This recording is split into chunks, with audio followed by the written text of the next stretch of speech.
Just because we're family doesn't mean I'll let you ruin us, I whispered defeatedly into the dark as I recounted the money in my drawer.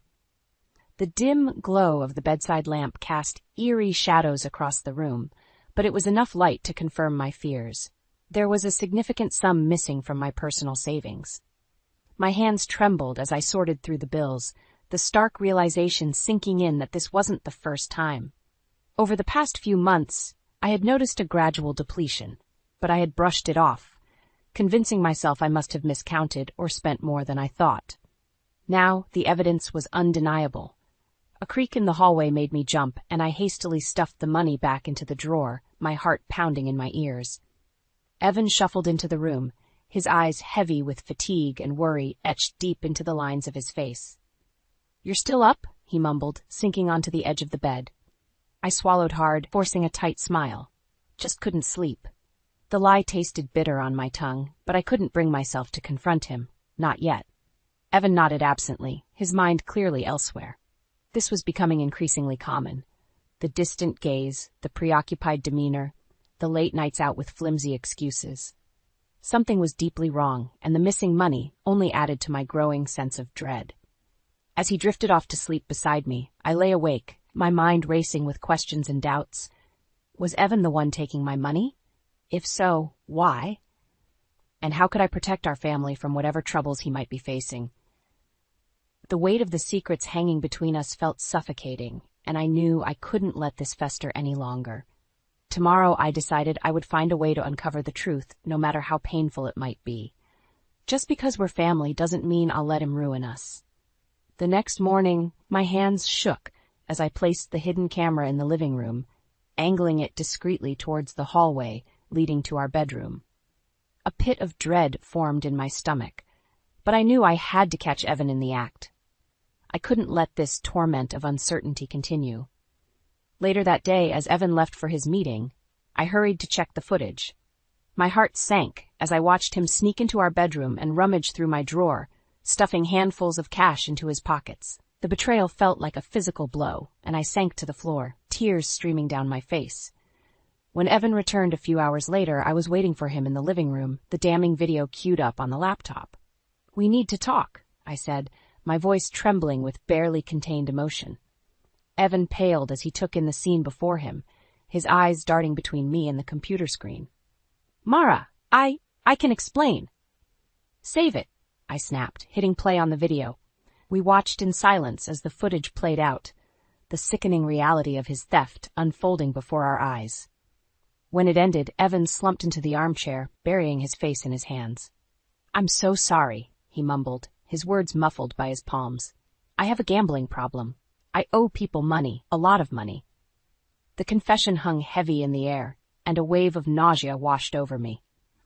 All this time, while I had been working tirelessly to support our family, he had been squandering our hard-earned savings on his addiction. "How could you do this to us?" I demanded, my voice rising with each word. "To Lila? To your own mother?" Evan flinched at the mention of our daughter and his mother, who lived with us. "I never meant for it to go this far," he pleaded. "I thought I could win it back, pay off my debts." "You lied to me," I spat, disgust curling in my gut. "You looked me in the eye and lied, day after day." Evan nodded miserably, unable to meet my gaze. In that moment I saw him for what he truly was, a man consumed by his vices, willing to sacrifice everything for the thrill of the gamble. I took a deep breath, steeling myself for what I had to do next. "You need help, professional help," I stated firmly, "and until you get it, you're not going anywhere near our finances again." Evan's head snapped up, his eyes wide with panic. "But Mara, please, I'll get it under control, I swear." I shook my head, my resolve unwavering. "I can't trust you anymore, Evan. Not after this." I gestured to the laptop, the evidence of his deception laid bare. As I watched him crumble before me, a part of me ached for the man I had once loved. But the greater part, the part that longed to protect our family, our future, hardened with determination. I would do whatever it took to shield us from the wreckage of his addiction, even if it meant tearing our lives apart to rebuild them anew. In the days that followed, Evan seemed to be making an effort. He started attending Gamblers Anonymous meetings and agreed to hand over control of our finances to me. I I kept a close eye on our bank statements, desperate to believe that he was finally on the path to recovery. But deep down, I couldn't shake the nagging feeling that something was still off. Little things kept catching my eye. The way Evan would tense up whenever I mentioned money, the furtive glances he would cast around the room as if afraid someone was watching. One evening, as I was going through our mail, a letter from the bank caught my attention. It was a statement for a credit card account I didn't recognize. Frowning, I tore it open, my heart sinking as I scanned the charges, thousands of dollars in cash advances and gambling-related expenses. I confronted Evan as soon as he walked through the door, thrusting the statement in his face. "Care to explain this?" He blanched, stumbling back a step.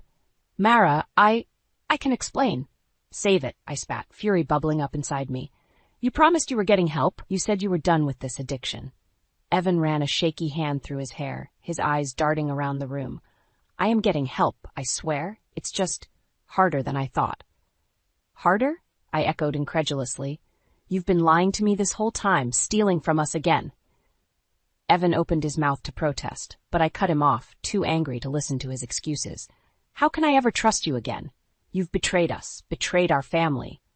As the words left my lips, I saw Eleanor hovering in the doorway, her face etched with concern.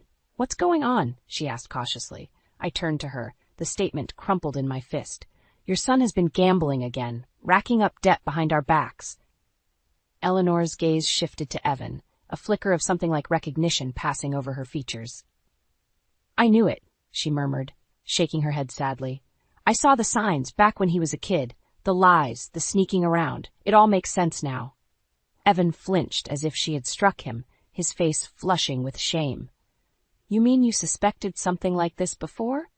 I demanded, whirling back to face Eleanor. She nodded solemnly. "I caught him stealing from me a few times when he was a teenager. Small amounts, but it set off alarm bells. I tried to confront him about it, but he always denied everything." Evan dropped his gaze to the floor, his shoulders slumped in defeat.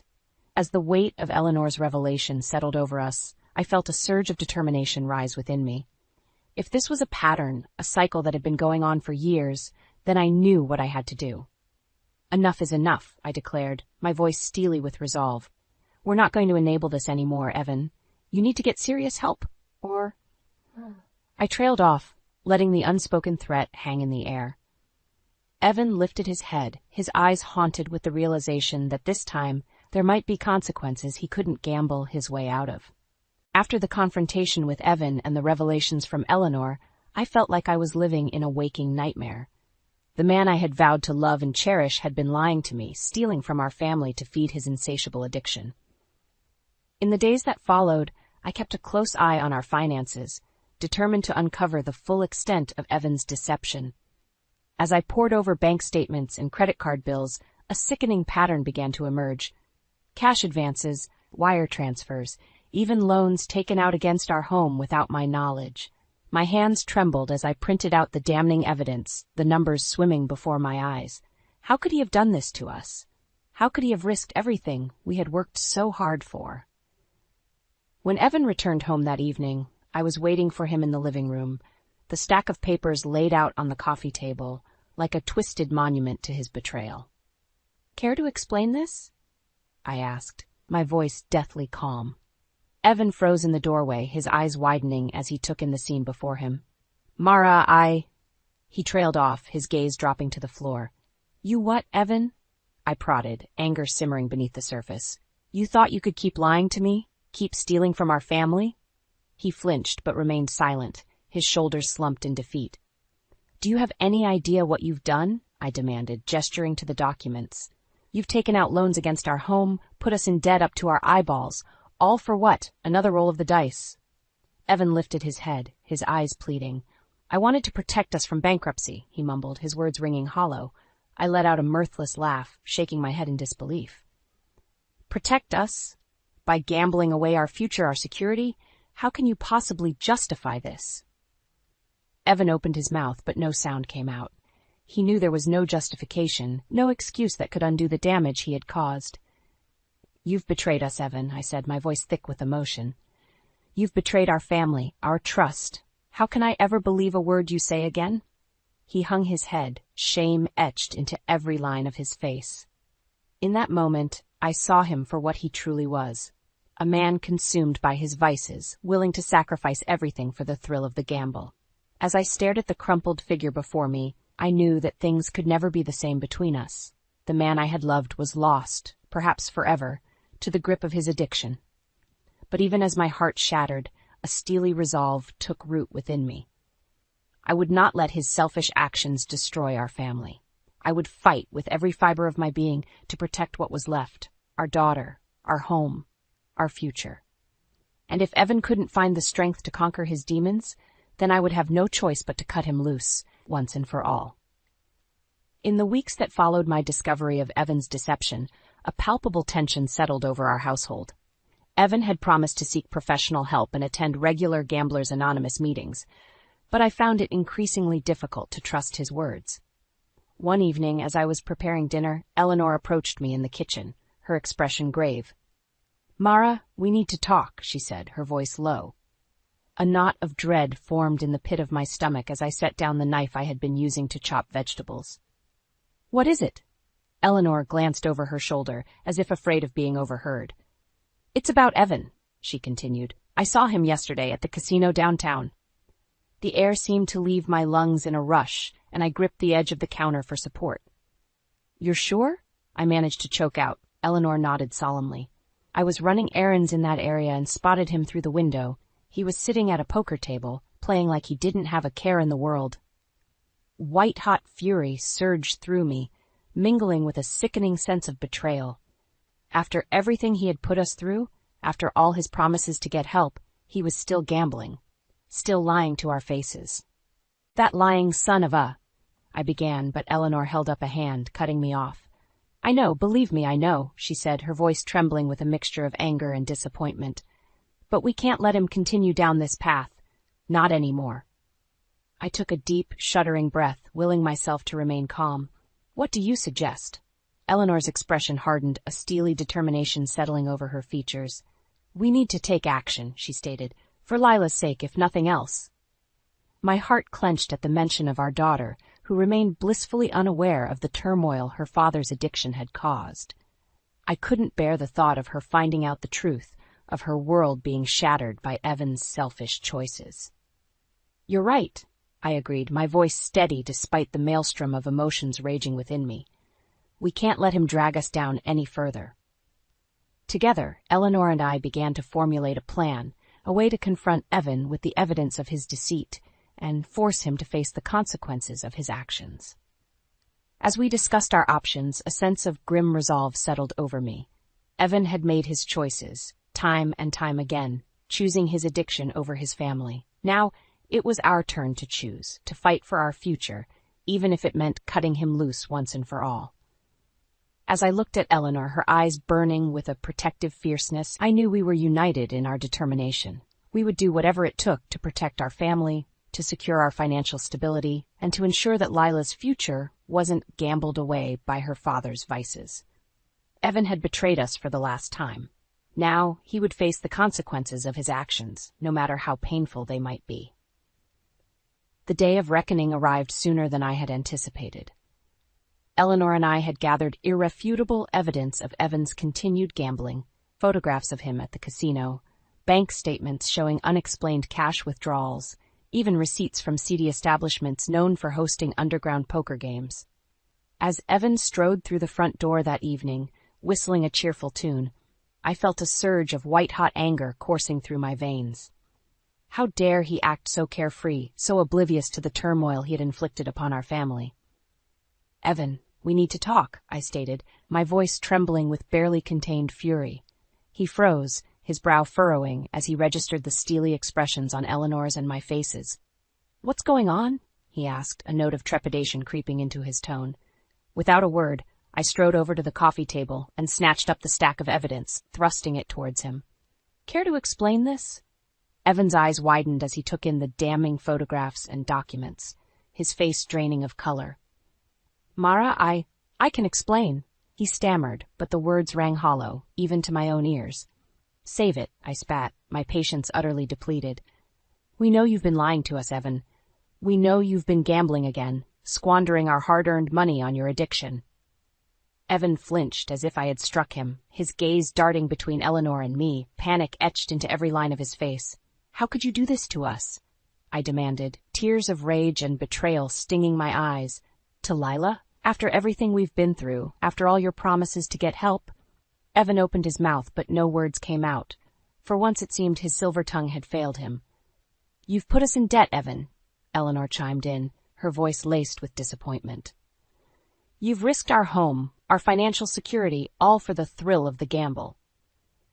Evan shook his head vehemently, his eyes pleading. No, you don't understand. I had it under control. I was going to win it all back." A bitter laugh escaped my lips, disbelief mingling with disgust. "Win it back? Evan, wake up! You've been spiraling deeper and deeper into this addiction, lying to us every step of the way." He flinched again, his shoulders slumping in defeat. "How could you gamble with our daughter's future like this?" I pressed on, my voice thick with emotion. "How could you put your own selfish desires above the well-being of our family?" Tears spilled down Evan's cheeks, but I felt no pity, only a bone-deep weariness. I was tired of the lies, the excuses, the broken promises. "We've given you chance after chance, Evan," Eleanor said, her tone gentler than mine but no less resolute. "But you've squandered every opportunity, every second chance we've offered." Evan shook his head weakly, but we both knew the truth. He had dug himself into a hole so deep, there was no easy way out. As I stared at the crumpled, broken figure before me, I felt a strange sense of clarity wash over me. This was the moment, the pivotal point, where everything had to change. "It's time to face the consequences of your actions, Evan," I stated, my voice steadier than I had expected. "No more lies, no more excuses. This ends now." He lifted his head, his eyes swimming with desperation, but I had already made my decision. I would no longer enable his self-destructive behavior, no matter how much it hurt. This was the only way to save our family, and if Evan couldn't see that, then he would have to learn the hard way. The weight of our confrontation hung heavy in the air, the silence thick and suffocating. Evan stood before us, shoulders slumped, his eyes red-rimmed and pleading. "Please," he croaked, his voice cracking with emotion. "Give me one more chance. I swear, I'll get help. I'll turn things around." I felt a flicker of pity stir within me, but it was quickly extinguished by the memory of his lies, his betrayal. How many times had we heard those same empty promises before? "Your chances ran out a long time ago, Evan," I stated, my voice hard and unyielding. "We've given you more opportunities than you deserved, and you squandered every single one." Evan flinched as if I had struck him, his gaze dropping to the floor in shame. "This has to stop, son," Eleanor chimed in, her tone tinged with sadness. "We can't keep enabling your addiction, not when it's destroying our family." "But I need help," Evan pleaded, desperation lacing his words. "I can't do this alone." A bitter laugh escaped my lips. "You should have thought of that before you gambled away our savings, our trust, our future." Evan opened his mouth, but I held up a hand, cutting him off. "Enough," I said firmly. "We're done with the lies, the excuses. It's time to face the consequences of your actions." Fear flickered in Evan's eyes, and he took a step back as if recoiling from a physical blow.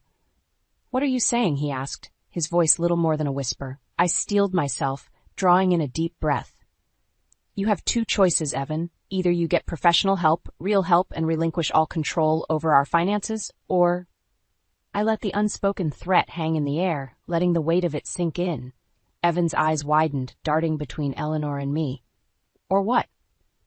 "Or we expose you," Eleanor stated bluntly.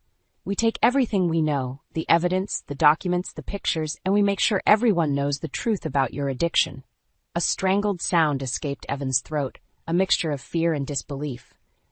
"Your job, your reputation, your relationships, they'll all be at risk," I continued, my voice unwavering, "not to mention the legal consequences of the loans and debts you've racked up." Evan shook his head vehemently, his face pale. "You can't. You wouldn't." "Try us," I challenged, my gaze steely. "We're done watching you gamble away our future, Evan. It's time to take back control." A heavy silence fell over the room, the weight of my ultimatum pressing down on us all. Evan's eyes darted between Eleanor and me, searching for a glimmer of mercy, a flicker of hesitation.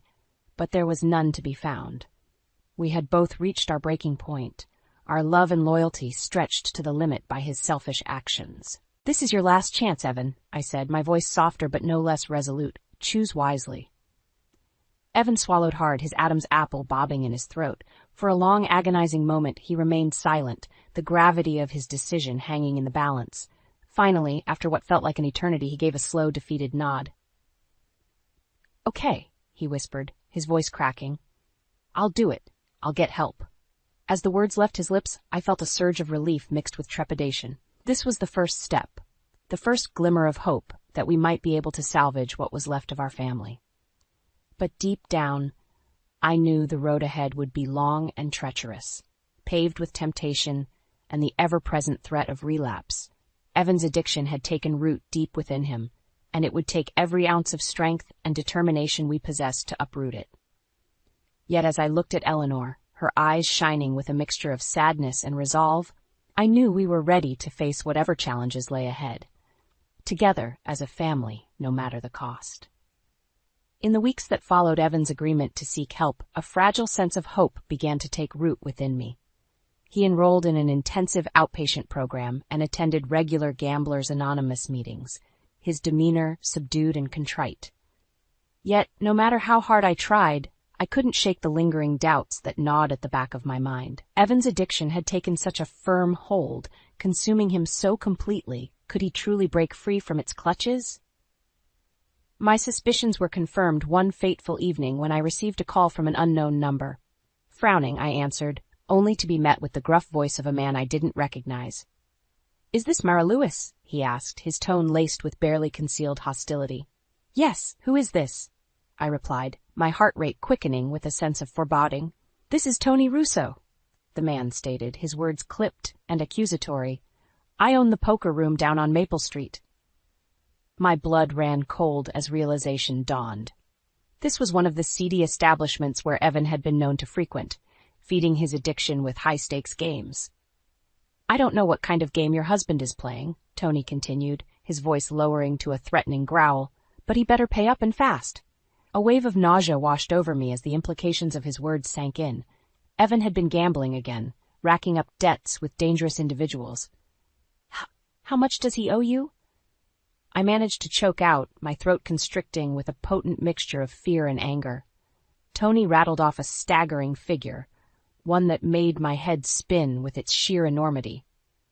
"Look, lady," he snarled, "I don't care how you get the money, just make sure your husband settles his tab. Otherwise, there might be consequences neither of you want to face." The line went dead, leaving me trembling in the suffocating silence of our living room. Betrayal and disappointment surged through me, bitter and all-consuming. How could Evan have done this after everything we had been through? After all his promises, his vows to change? As the minutes ticked by, the anger within me solidified into a steely resolve. I could no longer stand idly by, enabling Evan's self-destructive behavior. It was time to take drastic action, no matter how painful it might be. When Evan finally stumbled through the door hours later, his eyes bloodshot and his clothes disheveled, I was waiting for him, the damning evidence in hand. "Care to explain this?" I demanded, thrusting Tony's number and the record of his debts into Evan's trembling hands. His face drained of color, and he opened his mouth, but I cut him off with a sharp gesture. "Save it," I spat, my voice trembling with barely contained fury. "I'm done with your lies, your excuses. You've betrayed us for the last time, Evan." Evan shook his head vehemently, his eyes pleading. "Mara, please, I can fix this. Just give me another chance." But his words fell on deaf ears. I had heard that same refrain too many times before, each promise hollower than the last. "You had your chance," I stated, my voice steely and unwavering, "and you blew it just like you've blown every other opportunity we've given you." Evan crumpled before me, his shoulders shaking with sobs, but I felt no pity, only a bone-deep wariness and a grim determination to protect what was left of our family. "Pack your things," I ordered, my heart hardening against his pleas. "You're leaving tonight." As the weight of my words settled over him, Evan lifted his head, his eyes shining with unshed tears and a dawning realization. This time there would be no second chances, no mercy.